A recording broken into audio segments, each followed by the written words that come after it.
Bienvenidos, nos encontramos en el laboratorio de medidas eléctricas para realizar el trabajo práctico número 1. Aquí vamos a aprender métodos elementales de medida y a utilizar instrumentos analógicos y digitales.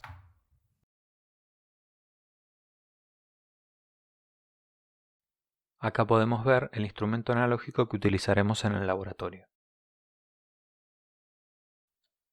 Podemos ver los distintos alcances para la función de amperímetro y voltímetro y los bornes de conexión del instrumento.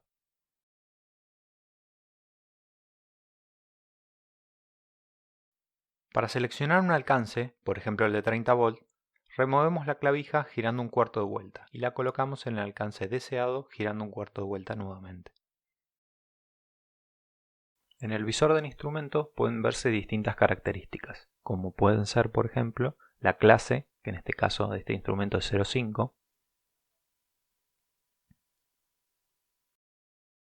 la marca, que es Yokogawa Electric Works, el tipo, que es un volt amperímetro de continuo,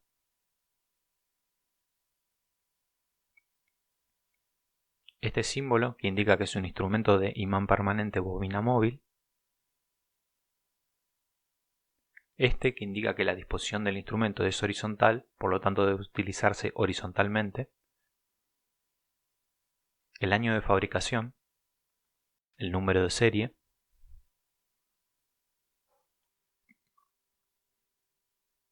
los alcances mínimo y máximo para las funciones de voltímetro y amperímetro, la cifra ohm por volt y la caída de tensión en la función de amperímetro,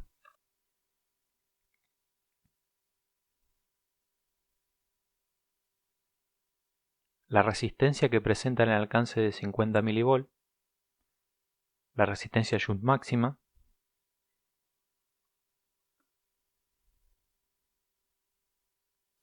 también podemos ver que este instrumento posee dos escalas. La superior, que entre 0 y 20 unidades de la escala posee 10 divisiones, y la inferior, que entre 0 y 10 unidades de la escala posee 10 divisiones.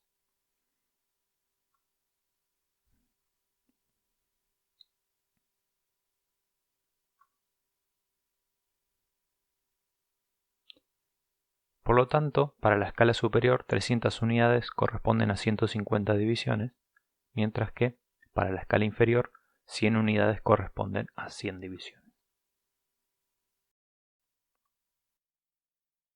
Es importante que al momento de medir el índice coincida con su reflejo en el espejo.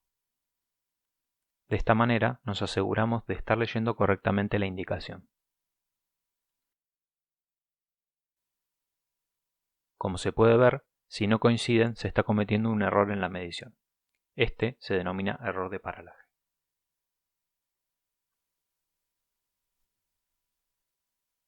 Acá podemos ver el multímetro digital que utilizaremos en el laboratorio. Puede visualizarse el selector de encendido y apagado,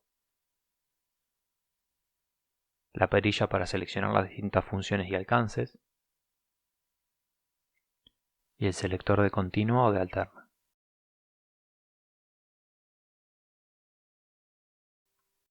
Acá podemos visualizar con mayor detalle las distintas funciones y alcances del instrumento, así como también los bornes de conexión correspondientes para las distintas funciones.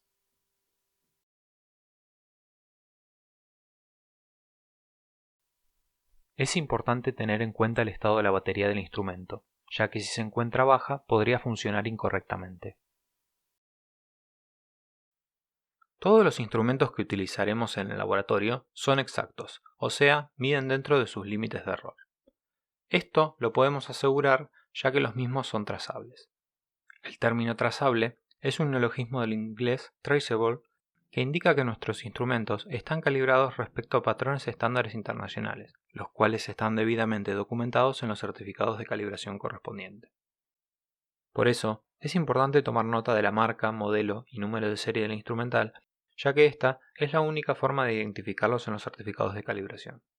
Si el instrumento no es trazable, no podemos confiar en que la medida sea exacta.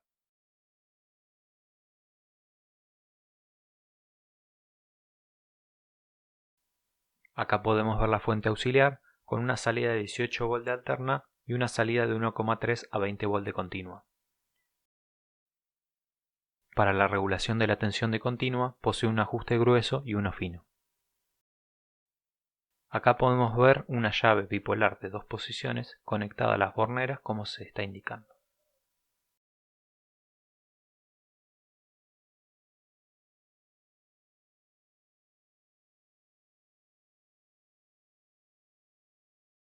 Esta llave es simplemente un conductor el cual conecta el punto central con uno de los extremos dependiendo de en qué posición se encuentre la llave.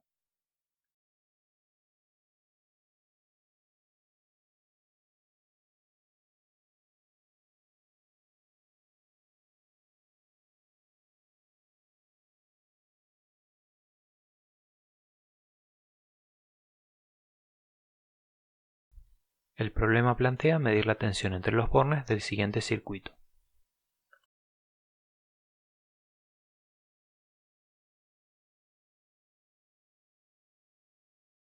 Debemos medir una tensión continua de aproximadamente 18 volts con un error límite máximo del 1%.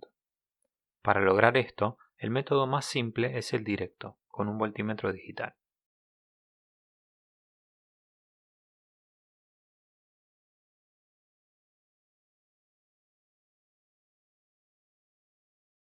Listo, perfecto. Ponemos el positivo en el positivo y el negativo en el borne negativo. Medimos 9,88 volts. Fíjense que si medimos al revés, es indistinto en un instrumento digital la polaridad. ¿Ven? Este instrumento marca lo mismo, pero negativo. Esperábamos medir una tensión cercana a 18 volts.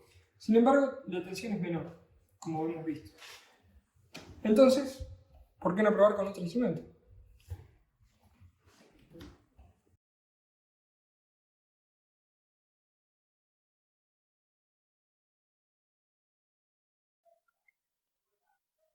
En principio, con el instrumento analógico conectado como voltímetro, pareciera que el instrumento mide 0.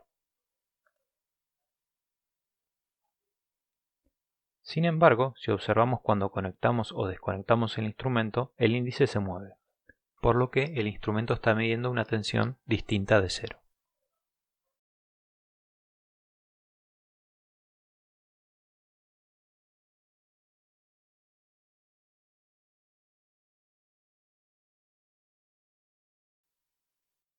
En caso de no tener otro instrumento con distinta resistencia interna, podemos utilizar dos instrumentos iguales conectados en paralelo.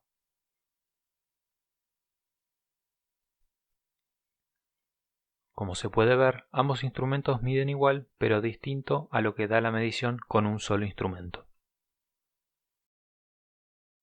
Debido a que comprobamos que con el método directo cometemos un error de inserción muy alto, el cual no podemos desafectar, y como no contamos con ningún otro voltímetro con mayor resistencia interna, vamos a usar un método indirecto, el método de oposición, el cual nos soluciona este inconveniente. En el circuito de oposición tenemos el borne positivo, que entra al borne número 1 de la llave. Del punto común vamos a equilibrar con el voltímetro como detector de cero.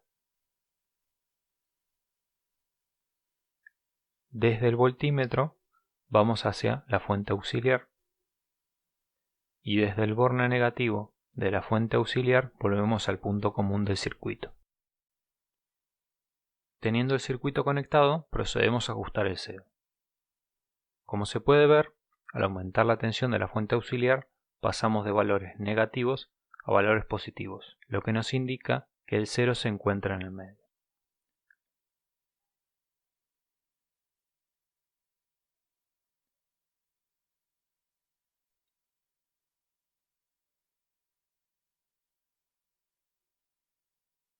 Una vez verificado esto, se procede a equilibrar el circuito poniendo en cero el voltímetro.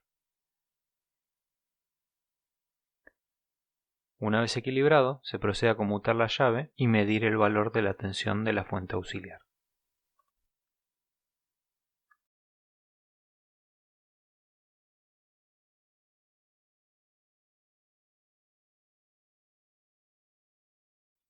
A continuación, se procedió a medir la tensión de alterna.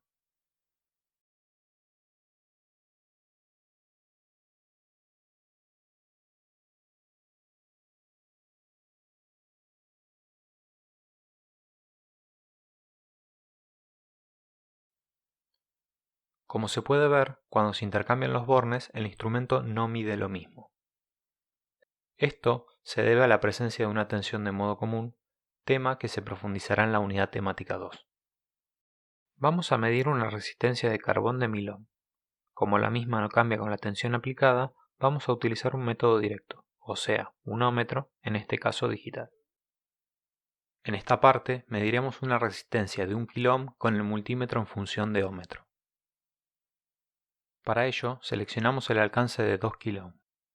Tener en cuenta que el selector de continuo alterna no interviene en esta función del instrumento. Conectamos las puntas en los bornes correspondientes a la función de ómetro y ponemos las puntas en cortocircuito. Observamos el valor que indica para luego descontar de la medida el valor de la resistencia de las puntas y procedemos a medir. Como podemos observar, el resultado de la medición es 985 ohm.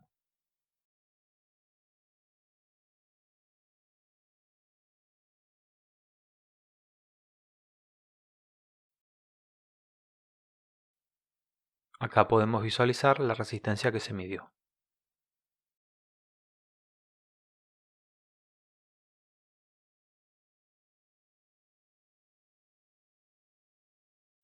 De acuerdo con los cálculos desarrollados en el gabinete, sabemos que la resistencia de la lámpara ronda los 100 ohm, por lo que para medirla con el ómetro seleccionamos el alcance de 200. Luego procedemos a cortocircuitar las puntas, observar el valor que indica para luego descontarlo de la medición y medir.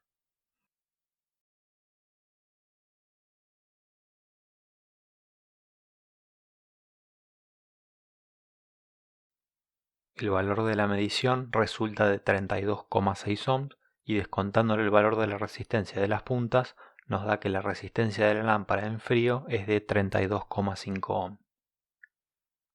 A pesar de que el resultado es correcto, la medición en sí no lo es. La resistencia de la lámpara se define con 14 volts aplicados, por lo que el método directo con un ómetro no es el adecuado. Por eso vamos a usar un método indirecto, el método de voltímetro amperímetro con conexión corta.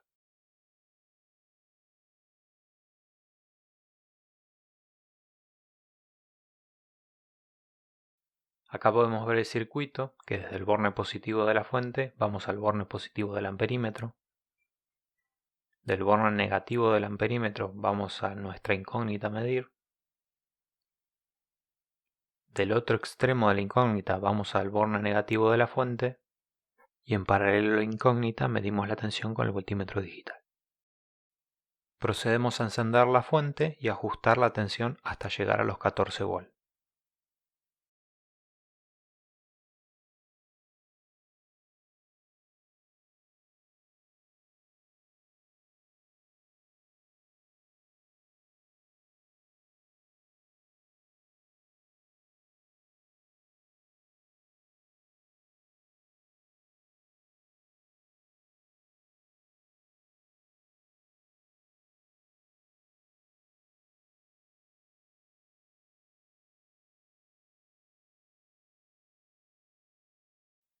Una vez alcanzados los 14 volts, podemos observar que la lámpara se encuentra totalmente encendida.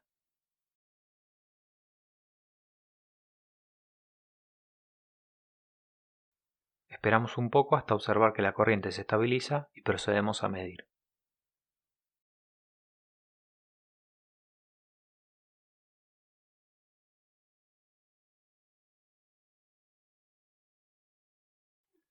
Es importante observar correctamente la indicación para no cometer error de paralaje.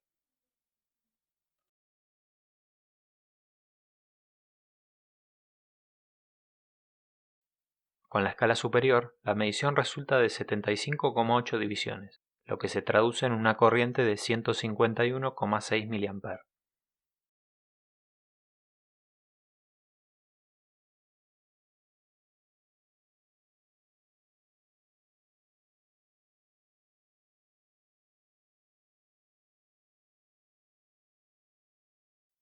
La medición de tensión resulta directa y es de 14,00 volts.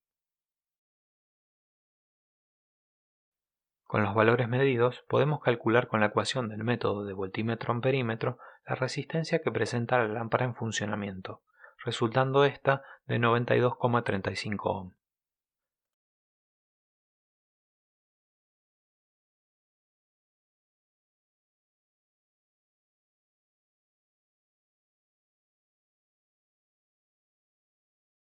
Para definir esta resistencia debemos utilizar 4 terminales.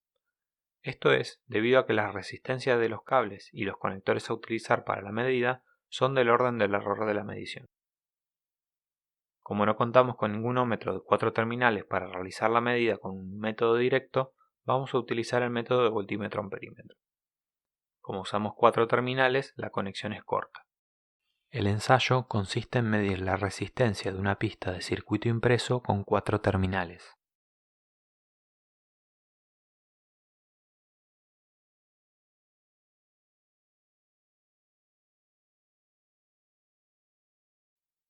Estos son los bornes de conexión de corriente y estos los de tensión.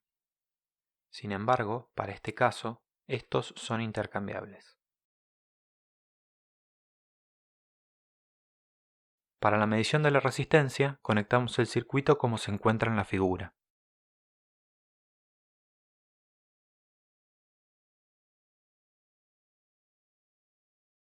Como podemos ver, el voltímetro se encuentra en el alcance de 200 mV y el amperímetro en el alcance de 300 mA.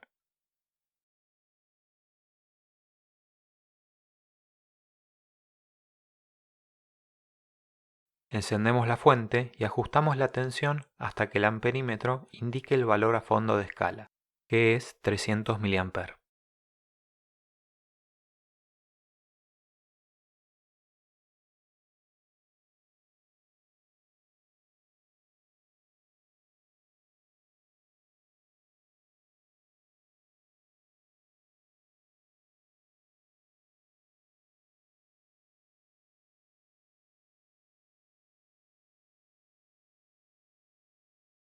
La escala superior del amperímetro indica 150,0 divisiones, que se traduce en 300,0 mA.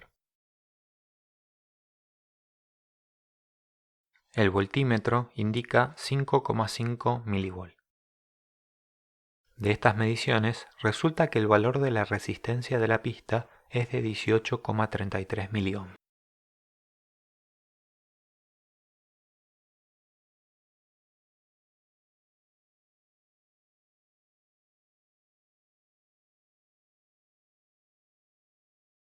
Dado que los bornes en este caso son intercambiables, procedemos a cambiar un borne de tensión con uno de corriente.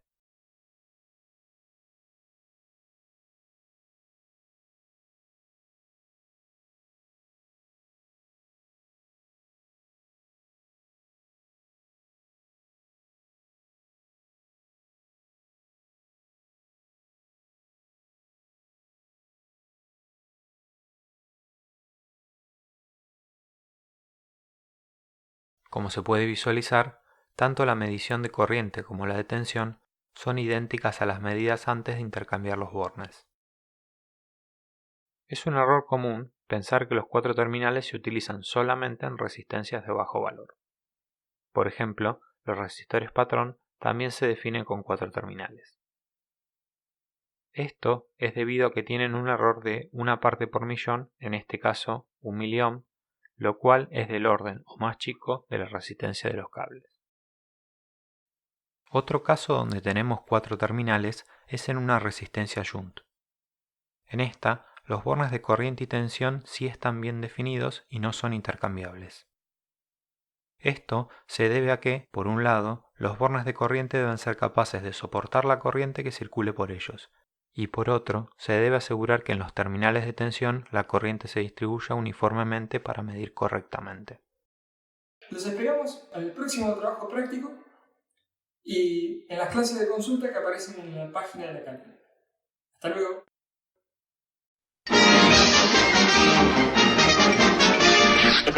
Eso es todo, amigos.